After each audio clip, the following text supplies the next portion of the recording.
안녕하세요. 오늘도 사연 살롱을 찾아주셔서 감사합니다. 결혼 정년기에 접어든 20대 후반 여성이에요. 결혼은 해도 후회, 안 해도 후회라면서 왜 우리네 부모님들은 그렇게 자식들을 결혼 못 시켜 안달일까요? 저희 엄마 역시 다르지 않았어요. 제가 대학을 졸업하고 취업에 성공하자 엄만 바로 선자리부터 알아보셨죠. 그러시면서 누가 당장 결혼하라든 결혼 전에 1, 2년은 만나봐야 할 거 아니니. 그래야 사람이 어떤지 알지. 그 기간까지 생각하면 지금부터 서둘러야 돼. 사람 일 모르는 거다. 처음부터 제대로 된 짝이 나타나면 다행이지만 그게 쉽니? 나이 들어 갑자기 혼처를 구하다 보면 조급한 마음에 등 떠밀려 가게 되는 수가 있어. 그게 여자 팔자 뒤숭박되는 지름길이야. 엄마 보면 모르겠니? 그러니까 넌 지금부터 눈에 불을 켜고 제대로 된 짝 찾아. 알았어? 너무 늦게 결혼시장에 뛰어들어서 남들이 골라가고 남은 찌끄레기 같은 남자 만나 평생 고생했다는 우리 엄마는 저만큼은 좋은 남자 만나 고생 않고 살길 바라셨죠. 저희 아빠가 좀 그렇거든요.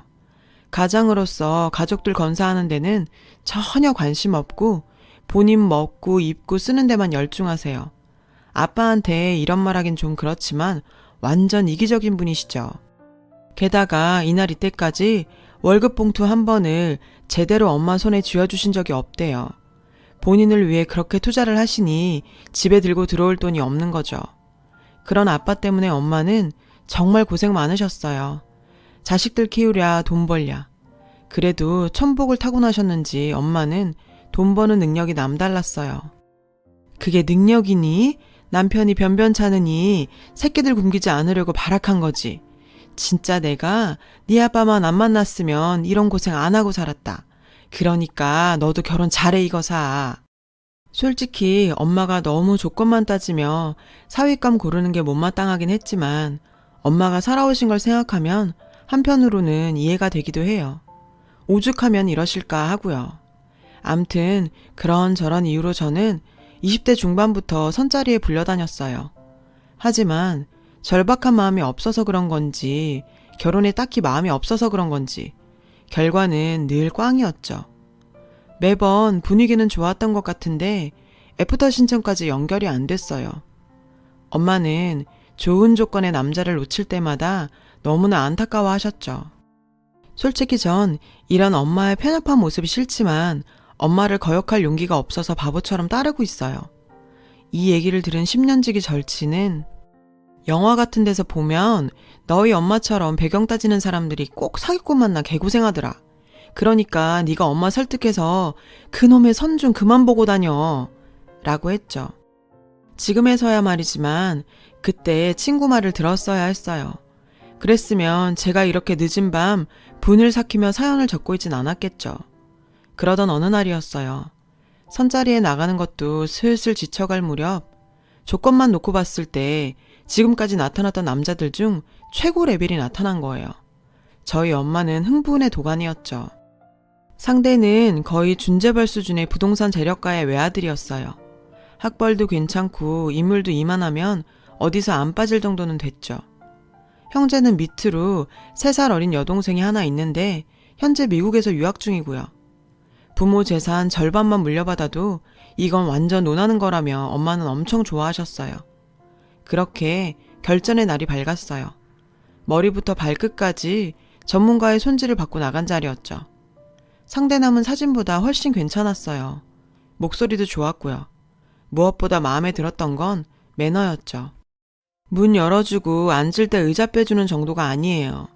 정말 사소한 거 하나까지 완전 배려. 이런 남자는 정말 처음이었어요. 배경 때문이 아니라 남자 자체만 봐도 정말 탐나는 사람이었죠. 솔직히 선자리는 처음이라 걱정 많이 했어요. 목적을 가지고 만나는 자리라서 왠지 딱딱할 것 같고.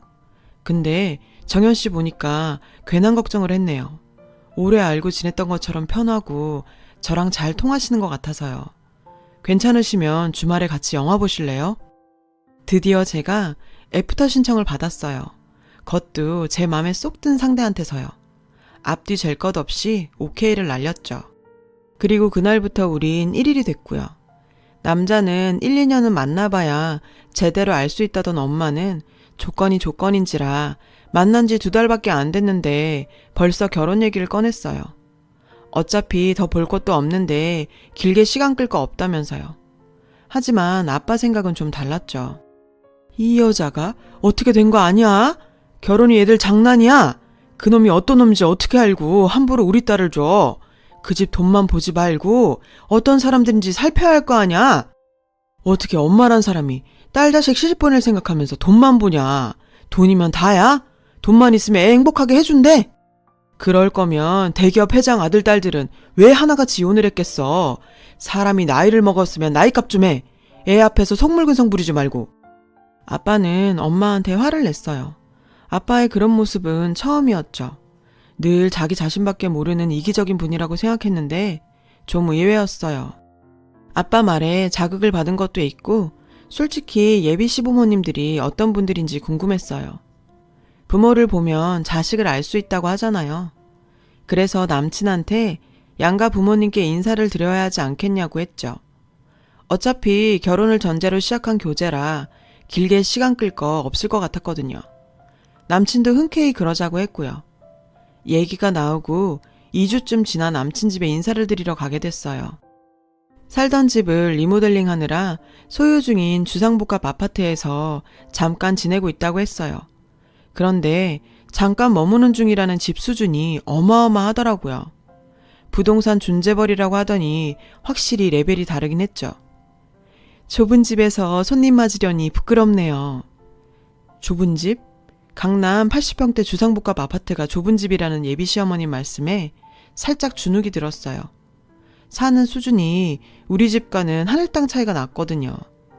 그저 평범한 중상층인 우리와는 사는 집부터 이렇게 다른데 과연 이 결혼해도 되는 걸까 고민이 됐죠. 기울어도 너무 기우는 결혼이니까요. 그리고 이런 고민은 예비 시아버지를 뵙자 더욱 깊어졌고요. 내가 다른 건 몰라도 부동산으로 돈 버는 재주는 대한민국 안에서 손가락 안에 들 정도라고. 내가 돈 냄새를 기가 막히게 맡거든. 남들은 돈이면 다냐, 명예가 중요하지. 뭐 일단 되먹지 않은 소리를 하는데 난 그거 다 개똥이라고 생각해. 오로지 부동산. 대한민국에선 부동산만 가지고 있으면 만사 오케이야. 주님 위에 건물주란 말이 달리 나왔겠어. 그래서 말인데 아가씨는 어느 정도까지 생각하고 있나? 네? 그게 무슨 말씀이세요? 예비 시아버님은 놀라는 제 표정을 보시곤 오히려 황당해 하셨어요. 아니 무슨 말이냐니? 설마 우리 정도 되는 집에 빈손으로 들어올 생각하는 건 아니겠지? 결혼할 때 어느 정도 규모로 혼수를 해야 할지 아직 생각 안 했단 말이야? 아니 선보고 2달이 지났는데 부모님이랑 그런 얘기도 안 하고 뭐 했어? 아직 이런 말 하긴 이른 감이 있긴 하지만 아가씨, 우리 집에 시집 오면 땡 잡는 거라고. 내가 천년만년 살 것도 아니고 어차피 내 재산 우리 영준이랑 영란이한테 물려주고 갈 텐데 그 건물에서 나오는 세만 받았어도 죽을 때까지 다 못 쓰고 죽을걸? 그러니 이런 정도 집안에 시집 오면서 남들 하는 정도만 해오겠다고 하면 그거 완전 도둑놈 심보지. 혹시나 오해할까봐 내가 하는 얘긴데 내가 버는 족족 부동산에 꼬라박아 놔서 솔직히 당장 손에 쥔 돈은 별로 없어. 알다시피 요즘 한창 집값이 오르는 터라 팔기가 좀 그렇거든. 묵히면 적어도 2배 이상 뜨는데 바보가 아니고서야 누가 그걸 팔겠냐고. 그러니까 일단 살림집은 그쪽에서 해오는 걸로 하고 묶여있는 부동산 정리되면 그 돈은 내가 당장 빼주는 걸로 하자고. 네? 집을 저희가요? 엄격히 따지면 그쪽에서 해오는 건 아니지. 나중에 내가 돈 돌려주는 거니까. 대신 혼수는 최소 1억 선으로 맞춰왔으면 하는데 솔직히 1억이면 거저 아닌가. 내 건물만 팔아도 그게 얼마야? 설마 그 정도 능력도 안 되면서 우리랑 사돈을 맺으려는 건 아니겠지. 그런 거지 근성을 가진 사람들은 아니길 바래요. 그날 아버님의 말씀을 듣고 밥이 입으로 들어가는지 코로 들어가는지 모르겠더라고요. 집으로 돌아오는 길에 남친이 그러더라고요. 아버님 제안을 받아들이기 힘들면 얘기해 달라고요. 그러면서도 자기 아버님 말이 크게 틀린 것 같진 않다나요. 저 건물 보여? 실은 아버지께서 우리 결혼하게 되면 저 건물 팔아주시려고 했거든.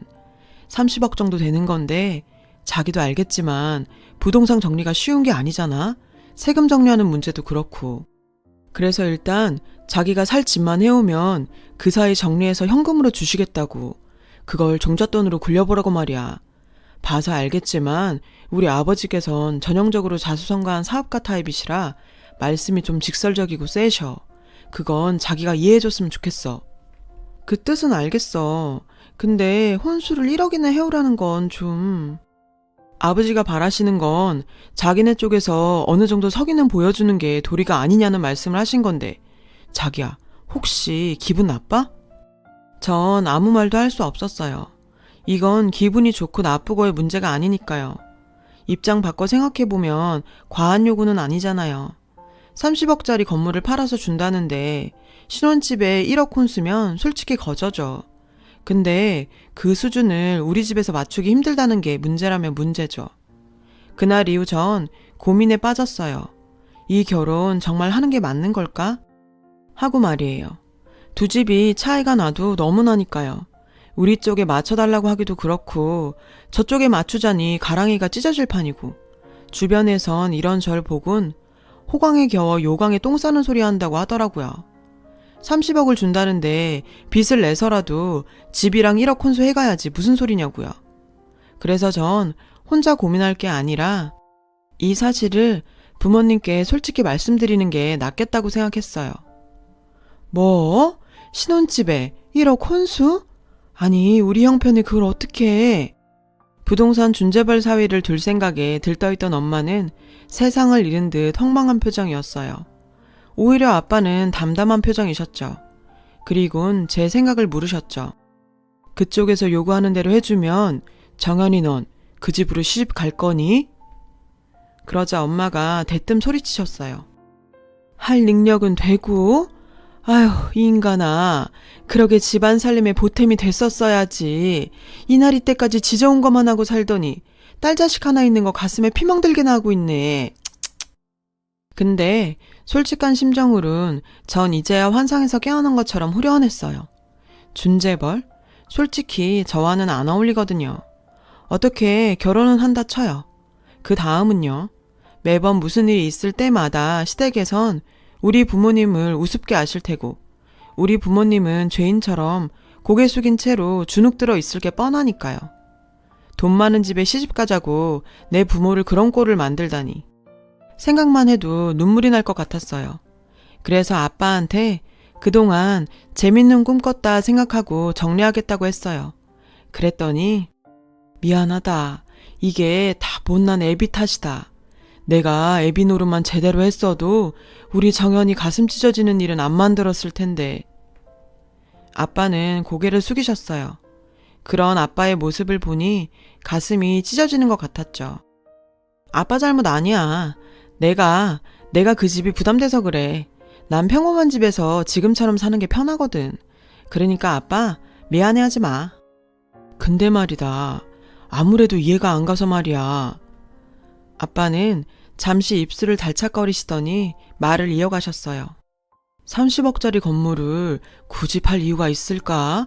예비사돈 말대로라면 그냥 두는 게 돈 버는 일인데 굳이 팔아서 주겠다고? 리모델링 중인 집도 있겠다. 신혼집이 필요한 거면 지금 사는 집에 니들이 들어가서 살아도 되고 정 안 되면 우리 집에서 살아도 되는데 말이야. 듣고 보니 정말 이상하더라고요. 그래서 다음날 엄마와 함께 부동산 중개소를 찾아가 그 건물에 대해 물었어요. 그랬더니 글쎄, 그 사람들 1년 전부터 근처 부동산에 들락날락 하면서 그 건물에 대해 묻고 다녔지 아마. 건물주와는 아무 상관없는 사람이며 보아하니 사기꾼들 같다고 하더군요. 엄마와 전 대차게 머리를 한 대 맞은 사람들처럼 잠시 멍하게 서 있었어요. 집으로 돌아와 인터넷 등기소에서 그 주소의 건물 등기부 등본도 찾아봤어요. 그런데 엉뚱한 사람 명의로 나오더라고요. 심지어 현재 살고 있는 주상복합 아파트 역시 다른 사람의 명의였고요. 다 거짓말이었던 거죠. 그래도 혹시 무슨 사정 때문에 명의를 타인 명의로 해놓은 게 아닐까 싶어서 확인을 해보려고 업체에 남친의 뒷조사를 의뢰했어요. 그리고 며칠 뒤 업체에서 주소를 하나 보내줬어요. 전 그 주소를 들고 찾아갔죠. 재개발이 진행 중인 동네였어요. 온통 빈집들이 질비한 가운데 아직 이주를 하지 않은 몇몇 가구들이 있었죠. 주소지로 가서 벨을 누르자 맙소사 예비 시어머님이 나왔어요. 절 보자 도망치듯 집 안으로 달려들어가더군요. 안으로 들어가 보니 집안 살림에는 온통 빨간 딱지가 붙어 있었어요. 제 앞에서 그렇게 당당하던 예비 시아버님은 날근날근한 런닝 차림으로 거실 바닥에 앉아 줄담배를 피우고 있었고요. 절 보자 귀신이라도 본 사람처럼 놀라시더군요. 아니, 네가 여긴 어떻게... 그건 제가 드릴 말씀인데요. 아니, 부동산 중개벌께서 어떻게 이런 곳에 살고 계세요? 리모델링 중이라던 집이 이건가 보죠? 제 목소리를 듣고 남친이 방에서 나왔어요. 모든 게 까발려진 상황에 남친은 망연자실한 표정이 되었죠. 왜 안 그렇겠어요? 와, 이건 정말 쇼킹이네. 우리 부모님한테 1억 혼수도 못해주는 거지근성 가진 사람들이냐고 하더니 이건 뭐 어떻게 말이 안 나오네요. 아버님, 허언증 있으세요? 그러지 않고서야 이게 말이 돼요? 도대체 뒷감당을 어떻게 하시려고 이런 말도 안 되는 거짓말을 하셨어요. 난 이런 줄도 모르고 우리 부모님 가슴에 못을 박았네요. 입 있으면 말 좀 해보세요. 자기야, 그게 아니라 처음부터 자기를 속이려고 그런 건 아니야. 아버지 사업이 망하는 바람에 우리도 어쩔 수 없이 이런 짓을 하게 된 거야.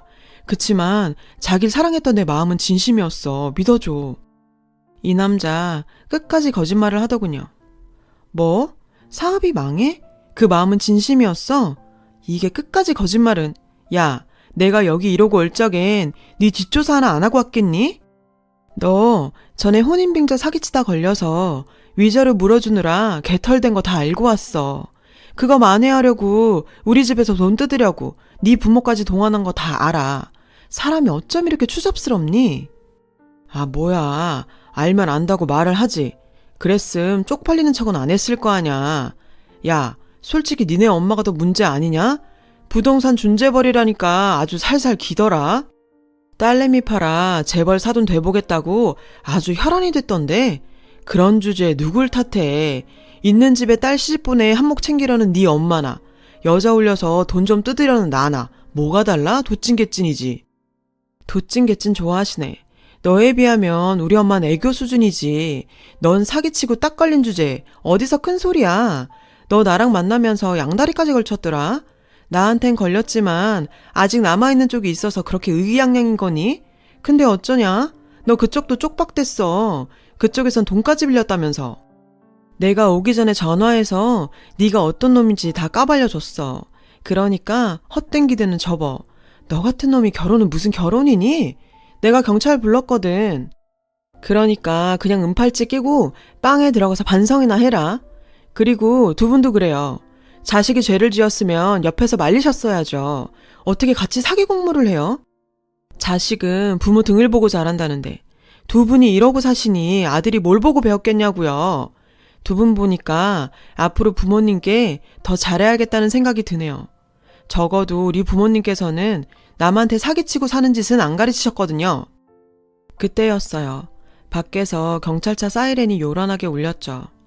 남친과 어머님 아버님 모두 손에 나란히 은팔찌를 차곤 경찰서에 끌려갔어요. 전 참고인 조사를 받고 집으로 돌아왔고요.